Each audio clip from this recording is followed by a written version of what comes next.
Amigos de Radio Victoria o con esa televisión, a continuación vamos a nuestro acostumbrado segmento de todas las semanas, Diplomacia a su alcance, con William Santana. Él es internacionalista, como ustedes saben, y secretario ejecutivo del Foro de- Internacional de Política Exterior, ¿no? Foro Venezolano de Política Exterior. De Política Exterior. Ok. Mm. Y bueno, William, yo quería hoy que examináramos un poco esta posición que para mí resulta como mendigante de los integrantes del CELAC, que van de aquí y de allá viendo dónde les ofrecen algo, no importa lo que les ofrezcan ni qué comprometen de sus países, al fin y al cabo lo que hacen es hipotecarnos más y más y más por distintas vías a otros poderes y a otros países. Y si esa reunión con China que hubo últimamente del CELAC, me imagino que va en la misma ruta, ¿no? O sea, si conseguimos unos realitos aquí, nos los cogemos y bueno, después entregamos lo que haya que entregar cuando nos quieran cobrar. Y los países pues se van despojando prácticamente de lo poco que han alcanzado a lo largo del tiempo, ¿no? Nos llevan a nivel cero, si a ver, vamos. Estar endeudado no es ser un país estable, no es ser un país con futuro. Y las deudas son grandes. El caso de Venezuela, por ejemplo, son más de 50.000 millones de dólares que se le deben a China y todavía seguimos empeñados en pedirle más, que venga, nos dé más dinero y que con el tiempo se coja lo que le dé la gana. Entonces, esto de alguna manera perfila que, o sea, no hay forma de recomponernos a corto o mediano plazo, salvo que vengan políticas muy audaces y alianzas distintas en función de la auténtica democracia, donde todos juegan y todos ganan y se equilibran las fuerzas, ¿no? Pero en regímenes totalitarios todo es entregar los bienes del Estado en función de obtener recursos que no le llegan a la gente. Y en eso están estas islitas del Caribe y todo lo que forman el CELAC. Colombia incluida, si a ver, vamos. Porque Colombia tiene hoy día unos déficits, o sea, bárbaros, o sea, una crisis financiera bárbara. Sin embargo, pues el señor Petro está goloso porque los chinos lleguen allá y le den unos realitos para hacer campaña para el próximo proceso electoral y después dejar al país entendiendo al garete, ¿no? Así lo veo yo. No sé qué piensas tú, si esto realmente conduce a algo. Sí, bueno, José Antonio, buenos días. Claro, por supuesto, hay una razón en la visión que tú tienes sobre este tema, pero sin embargo vamos a comentarlo un poco más en el contexto geopolítico, de lo que está significando este acercamiento entre el CELAC y China. Fíjate, en la reunión que terminó justamente después de las celebraciones del Día de la Liberación en Rusia, eh, eh, fue- eh, esas son reuniones habituales desde el año 2015 porque se convino en que la CELAC iba a tener reuniones periódicas a nivel de cancilleres. En esta oportunidad se rompió un poco el esquema protocolar, diría yo, porque asistieron a esa reunión Lula, asistió Boric y asistió Petro. Entonces, el caso es que la asistencia de Petro pudiera ser mucho más explicable que la de los otros dos, porque Petro es el presidente de la CELAC. Pero sin embargo, se prestó a confusión porque se pensó que era una cumbre presidencial y la gente preguntándose que por qué no estaban los otros presidentes. Obviamente los otros presidentes no estaban porque no se trataba de una cumbre presidencial. Eso es lo primero que hay que aclarar sobre este tema. Ahora, lo segundo que hay que decir es por qué hay esa presencia de estos presidentes, que no es lo usual dentro de un esquema que está planteado para cancilleres. Y bueno, y esto tiene una explicación en los cambios políticos que están sucediendo dentro del continente americano. Una de las razones, mira, te voy a mencionar. ¿Cuál es el interés? Tú hablaste cuál es el interés del lado del latino. Mira, busca dinero para inversiones. Probablemente parte de ese dinero, como le has dicho tú, se, se va a perder en el camino por diferentes razones. Una de ellas es la corrupción, y eso puede generar muchos desequilibrios en la región. Pero bueno, el, el interés de China, por su lado, es, son cinco elementos fundamentales.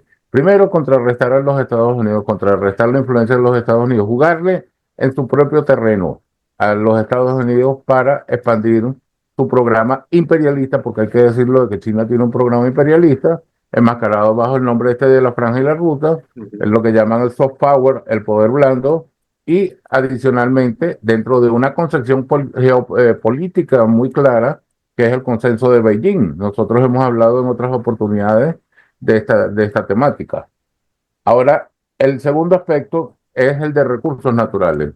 Eh, los chinos necesitan de recursos naturales que posee América Latina. Mira, las grandes exportaciones que hay aquí hacia China de cereales, de ganadería, de petróleo y de recursos minerales, se han convertido especialmente por el comercio bilateral entre Brasil y China, pero también los otros países se han convertido ya en una dependencia mutua. Nosotros estamos dependiendo mucho de la parte tecnológica, de los proyectos de inversión que hay, que son proyectos de inversión en infraestructura, porque China básicamente apunta a eso, crear infraestructura que le permita que su mercado pueda fluir de una manera mucho más eficiente, ¿no? A través de la construcción de puertos, como hemos hablado también anteriormente, de ferrocarriles, de carreteras, y eso precisamente es lo que carece Latinoamérica, porque nosotros por estas condiciones de países subdesarrollados, los grandes centros industriales comerciales se presentan en las periferias de los países, es decir, en las costas. Tú ves el mapa y ¿dónde está el desarrollo? El desarrollo está al lado del mar. Y a lo interior del continente, ¿qué es lo que hay? Muchas veces desolación, pobreza, un subdesarrollo impresionante, un atraso, y mientras no haya una interconectividad entre todos estos países, pues no va a ser posible el desarrollo ampliado de esa visión que mantiene China del dominio comercial del mundo y, por supuesto, una visión geopolítica imperial. Entonces, ese es el segundo aspecto, pues el de los recursos naturales que son importantes, porque China, a pesar de tener reservas, estar entre los primeros lugares en reservas mundiales de litio, de, piedra, de tierras raras, como tú sabes, porque también hemos conversado sobre eso, necesita aún más para mantener su dinámica de desarrollo. ¿Y eso dónde lo puede conseguir? Mira, lo puede conseguir es en otros países del sudeste asiático donde está expandiendo su influencia. En África, como tú sabes, hay países que tienen muchos recursos. Un ejemplo es el Congo, en Sí. donde China explota recursos bajo ese esquema de influencia que es la Franja y la Ruta. Y en el caso de Latinoamérica, pues tú sabes que los grandes depósitos que hay en este triángulo de Bolivia, Brasil, Argentina. Entonces, el caso es que el, el otro elemento, bueno, ya te los estoy mencionando los dos, lo de los recursos naturales y el poder blando de la ruta de la seda, pues que desde el 2010, ese ha sido el gran proyecto chino que ha tenido mucho éxito, porque eso no se puede negar, ha sido exitoso y le ha posibilitado, pues, convertirse prácticamente en estar en los mismos niveles de lo que es la influencia global en el mundo, de tener intereses globales, porque solamente los Estados Unidos lo ha tenido hasta ahora. Y ya China está muy cerca, a pesar de que aún este, hay un camino que recorrer, no solamente en el globo terráqueo, hay un camino que recorrer también en lo que es el espacio ultraterrestre. Nosotros tratamos de ser siempre holísticos, visionarios en la globalidad, porque atenernos a un solo elemento nos distorsiona a nosotros la historia. Y ampliar mercados, por supuesto, porque China se ha expresado como un poder que intenta ser hegemónico a través de la ampliación de sus mercados. Es una diplomacia mercantilista. China debe colocar sus productos y en estos momentos estamos viendo la grave crisis que se ha planteado con los Estados Unidos por los aranceles. Incluso hay flota china con productos que están a la deriva en el mar porque no los ha podido vender, necesita venderlos en alguna parte.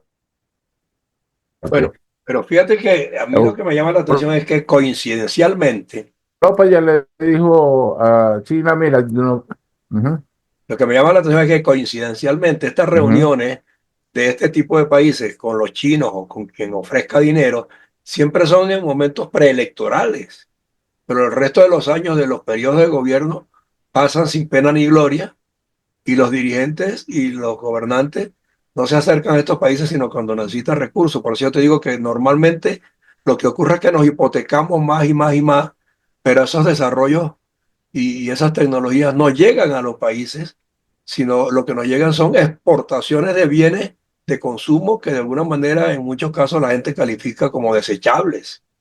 Pero de todos modos pedimos el dinero y automáticamente pues estamos entregando el país a futuro, es lo que me preocupa, ¿no? Porque a lo interno no estamos ganando ni en desarrollo, ni en crecimiento, ¿verdad? ni en generación de fuentes de trabajo, ni nada.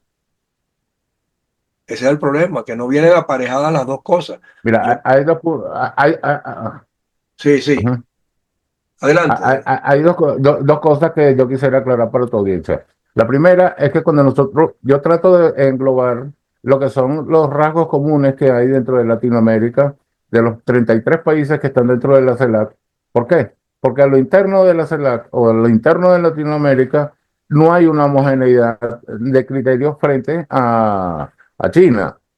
Hay países que están mucho más volcados, por ejemplo, como Brasil, como Perú, como Chile, ahora Colombia, que se incorporó Petro a la Franja de la Ruta, están mucho más decididos a establecer relaciones prioritarias y que en algún término, en algún momento se van a convertir en relaciones jerárquicas, porque eso es mentira, eso de que hablan de que si la igualdad, el respeto, que ese es el No, discurso permanente. sí, Cuando dicen que el antiimperialismo, ¿cómo van a decir que condenamos el antiimperialismo en China?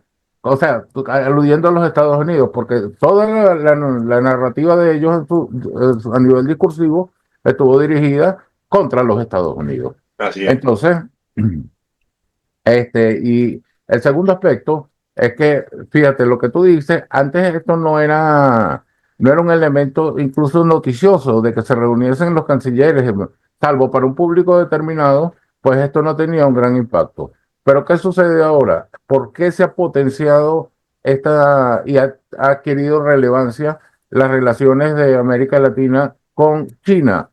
Precisamente porque el, el- el- la llegada de Donald Trump, de su manera disruptiva, de su manera de querer imponer sus políticas con el chantaje, con las amenazas, y tomando decisiones drásticas como las que han tomado con los migrantes, a lo que ha llevado es un rechazo de Latinoamérica. Y ese rechazo, ¿dónde se expresó? Se expresó en la reunión de la CELAC que hubo en Honduras. Recientemente, hablamos de eso también, José Antonio, Sí, recordarás. sí, sí. A partir de esa reunión, ¿cuál fue el trasfondo de esa reunión? Los países que se sentían afectados por esta política de Donald Trump, que es todo lo contrario de lo que hace China. China es el poder blando, Trump es el poder duro.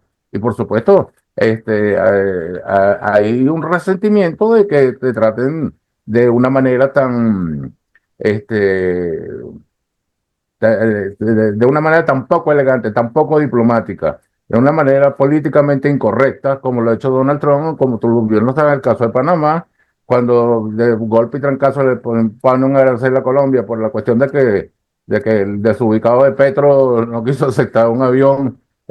Bueno, y las políticas que está imponiendo en general, salvo con Milei en Argentina y con Bukele, que son sus aliados, pero el resto del continente está resintiendo eso, Brasil lo está resintiendo.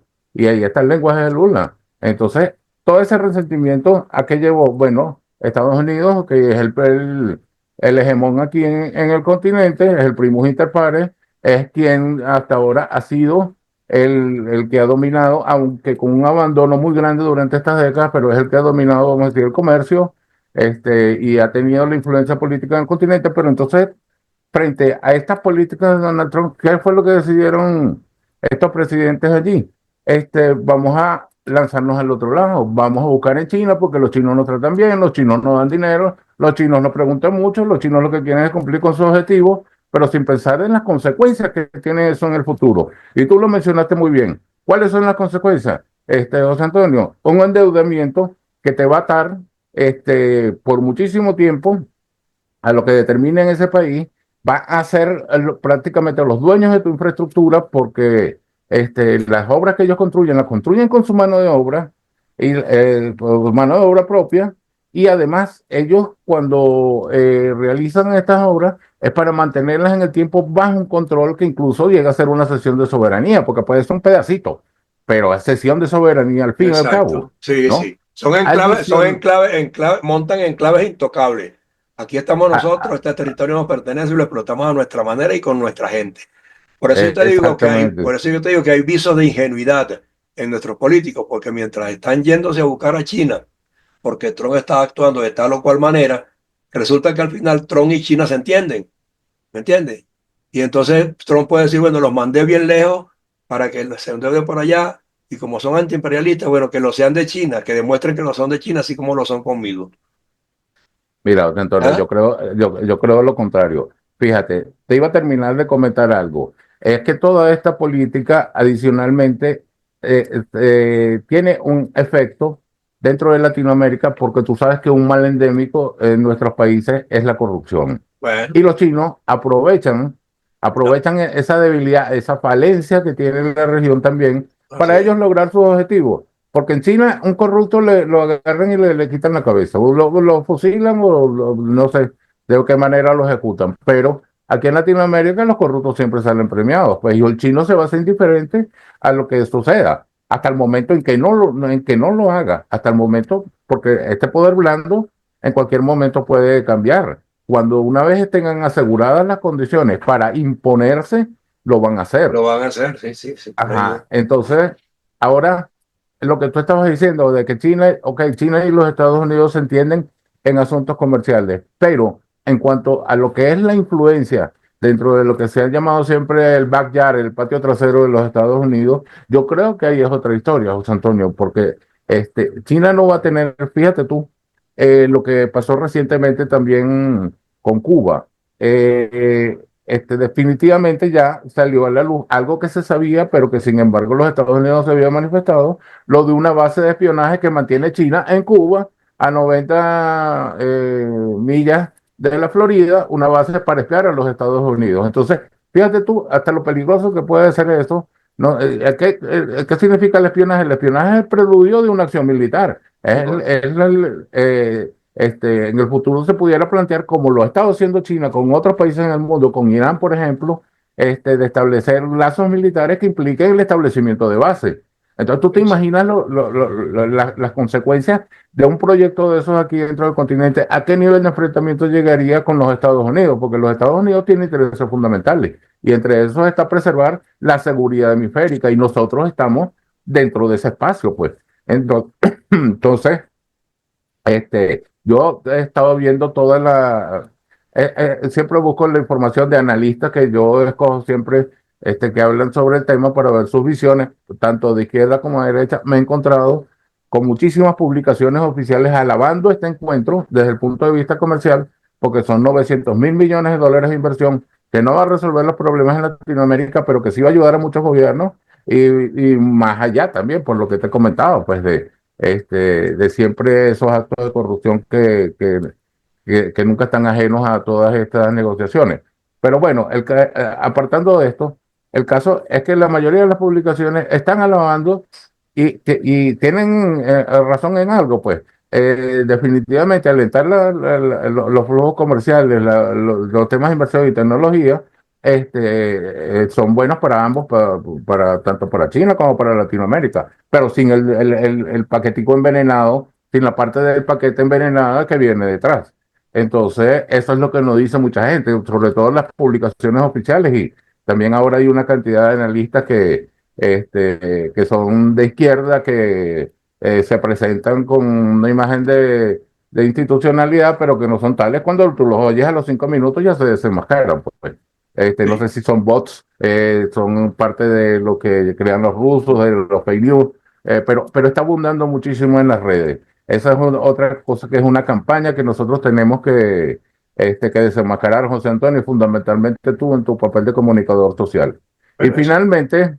finalmente, José Antonio, te quería decir, fíjate el avance tan grande que está significando toda el copar lo que son las relaciones económicas entre Latinoamérica y China, que a nivel político ya tenemos en la OEA, y también hablamos de eso, a un secretario general pro-chino, y tenemos a la secretaria junta que acaban de elegir, a la señora Giri, de Colombia. Ella es, por supuesto, una funcionaria de Petro, porque Petro fue el que la postuló para el cargo de secretaria general de la Junta, que fundamentalmente su labor va a ser, es a nivel interno, porque el representante hacia los países es el señor Randín.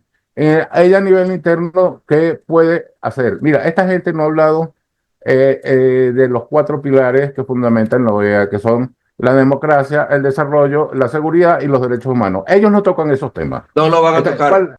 ¿cuáles temas van a tocar? Allí, ¿y China qué es lo que tiene allí en la OEA? China tiene un puesto como no miembro, observador, pero es un observador activo, porque China dona dinero.